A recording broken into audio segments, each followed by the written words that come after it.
I am Dr. Raydo Miranda, and my patients call me Doc DM. Together with me is... Hi everyone, I'm Doc Harvey Burgos. You can call me Doc Harves or Doc Harvey. And welcome to our vlog!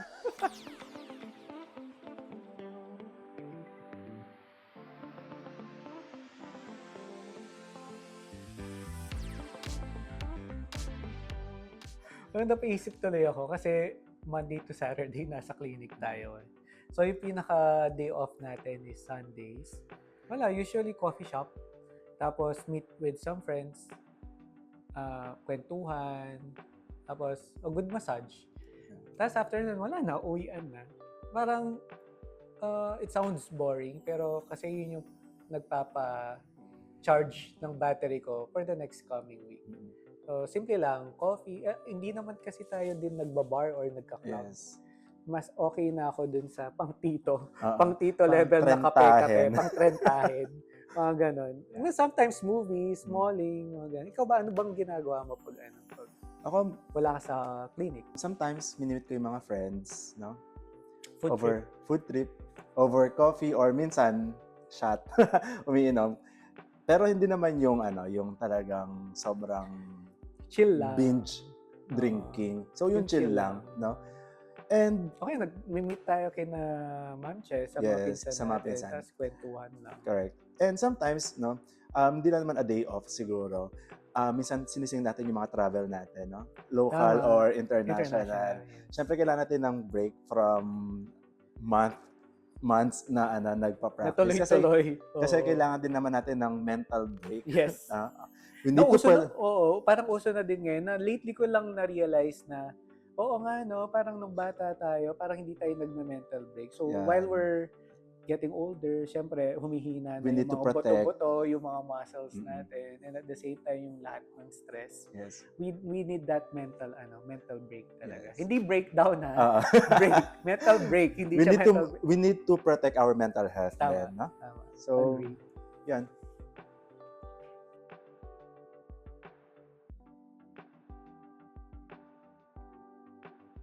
Sobrang laki ng utang na loob ko sa mga mentors ko sa PAAS, sa surgical training. Kasi everything I learned from them, yun yung dala-dala ko eh. Kahit yung yung mga philosophy sa life at saka sa clinic, sobrang laki ng impact nila.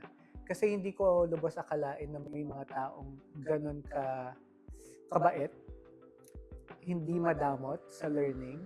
During our training talaga, lahat na wala silang tinago. Lahat parang binigay nila or tinuro nila sa amin para maging successful kami in the future. And sobrang thankful ko sa kanila. Yan, shout out kina Doc Vasquez, Doc Mark Fernandez, Doc Alvin Jorge, Doc Jaime Jorge, yan, sina Doc Levi. So lahat ng nasa PAAS, sobrang thankful ko talaga sa kanila. Sila yung inspiration ko and yung malaki yung impact ng tinuro nila sa akin sa profession natin. Ako naman, no, medyo mag-ano ako. Iba muna. As to being a doctor, my biggest influence or kung bakit ako naging doctor is my parents. So, being the first in the family. So, I want something na mapapakinabangan. That's why I pursued internal medicine. Yes.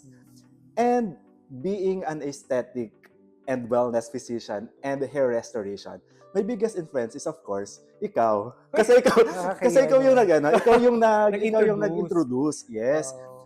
Before like yung mga sinabi ko kanina na I also see aesthetic as parang kaartehan before, but when you introduce the world of aesthetics and cosmetic surgery sa akin, you know, I understand it more. Ball. Yes, correct.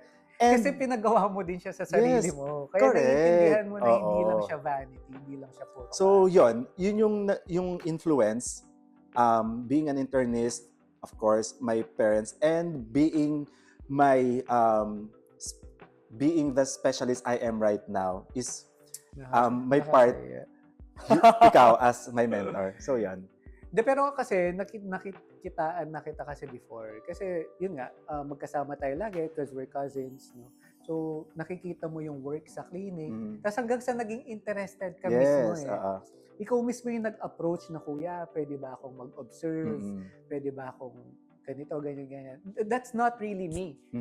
Ikaw yun. Kumbaga, tinulungan lang kita doon sa doon sa eagerness mo na matutunan yung ibang field naman. So, yun.